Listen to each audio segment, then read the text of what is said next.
Good afternoon, brothers and sisters. This is the man in the black mask. He's back for the first time in about 10 months. Last time I was here, it was February, but I'm back now, okay?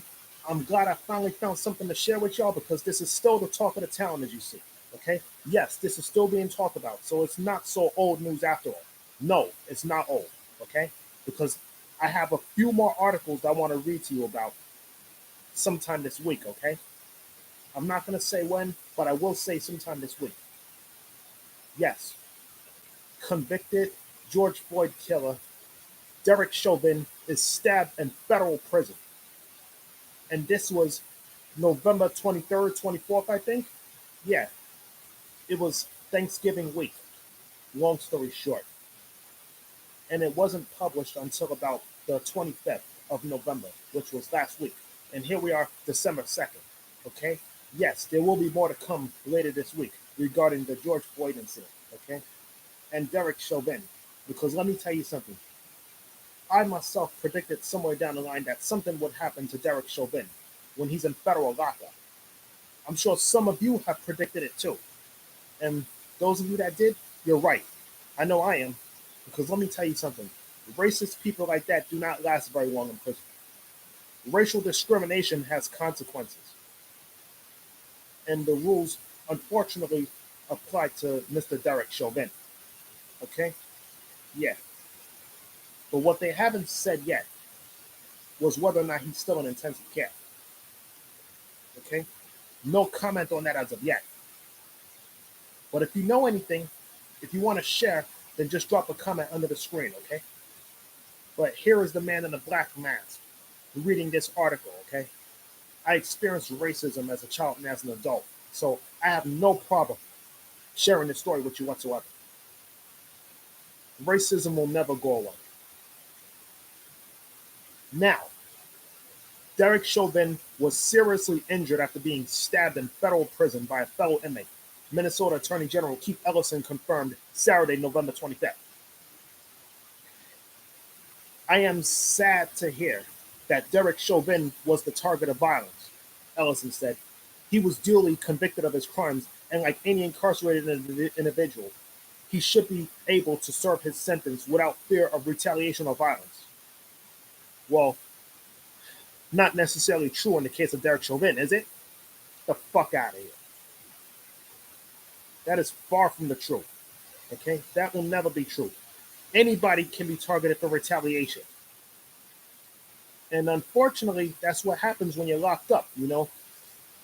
Things like this can happen to you, whether you want it to or not. That's why people be telling you, stay out of prison.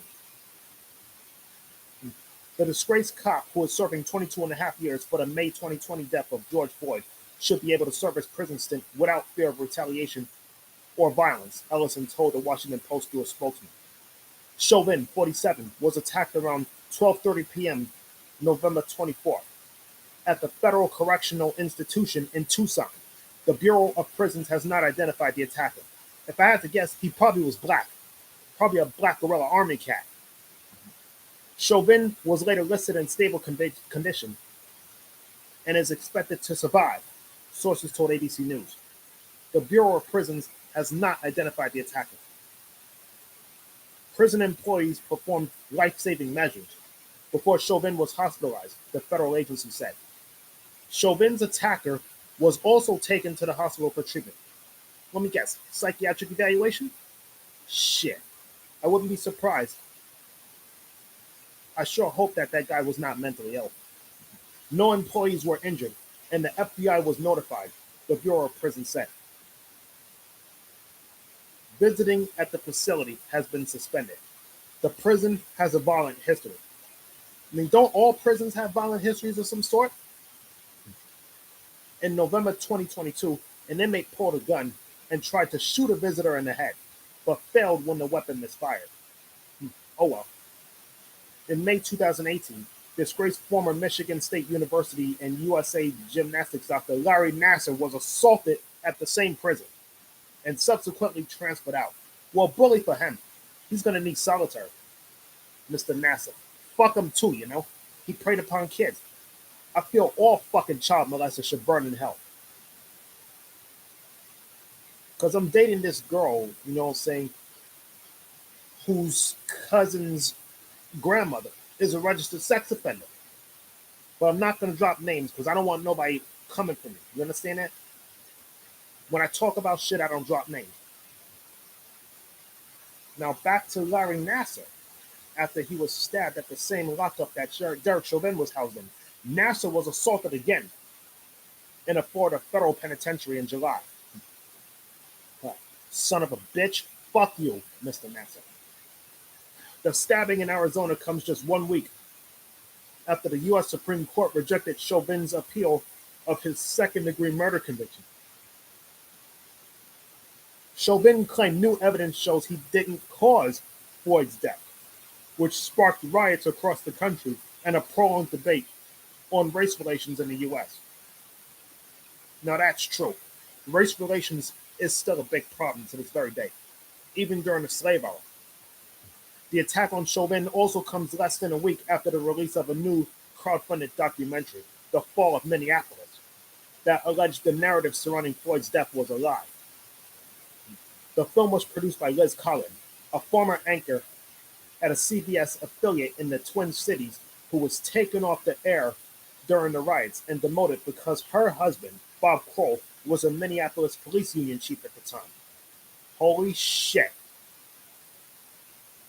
Chauvin's lawyers argued that he was denied a fair trial due to the publicity surrounding the case and concerns about potential violence if he was acquitted. Unfortunately for Mr. Chauvin, he was convicted. They had advocated for keeping his client out of the prison's general population and away from other inmates, anticipating he'd be a target. Well, sadly, the lawyers were right because they didn't get their way, and he was still housed in general population, Mr. Chauvin.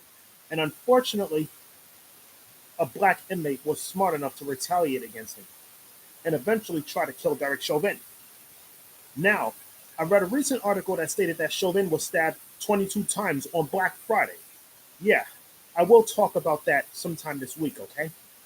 I will talk about it, okay? I'm sure a lot of you was probably talking about this incident amongst yourselves, and I don't blame you. No, I don't. I do not. If you've been a part of racial discrimination, I totally feel your pain. Because this happened to me too. Not just as a child, but as an adult. You understand? That's why we need to band together and fight this thing in this post-Trump world that we live in. So yes, I am totally with you. Now, I want to pop a question. Did any of you think Derek Chauvin deserved to get shanked up 22 times in federal lockup? Again, drop a comment under the screen and let me know what you think, okay? But I will conclude that this was probably a thing coming for Derek Chauvin. This was probably bound to happen when you're in lockup. You see, when you're doing hard time, you never know what can happen to you or in front of you until it's too late. So that's why people tell you, stay out of jail, stay out of prison. Do not put yourself in a situation where you have to fight for your life inside the slammer. Because I guarantee you, it will not ever end well for you, whether you agree or disagree. Okay? So, rest in peace to George Floyd and Breonna Taylor, among others. Eric Gardner, Sandra Bland, rest in peace to y'all too. We love you. Okay? Black Lives Matter. So in the meantime, don't forget to subscribe to the Man in the Black Mask. Hit the subscribe button if you want to know more details. Okay? But I'm back, okay? The Man in the Black Mask is back. And I'm glad I got something good to share with y'all. Okay? I hope you like it. So, good luck, be well, and have a good day, okay? The Man in the Black Mask loves you, and he will pray for each and every one of you that are watching my channel. Goodbye, and Godspeed.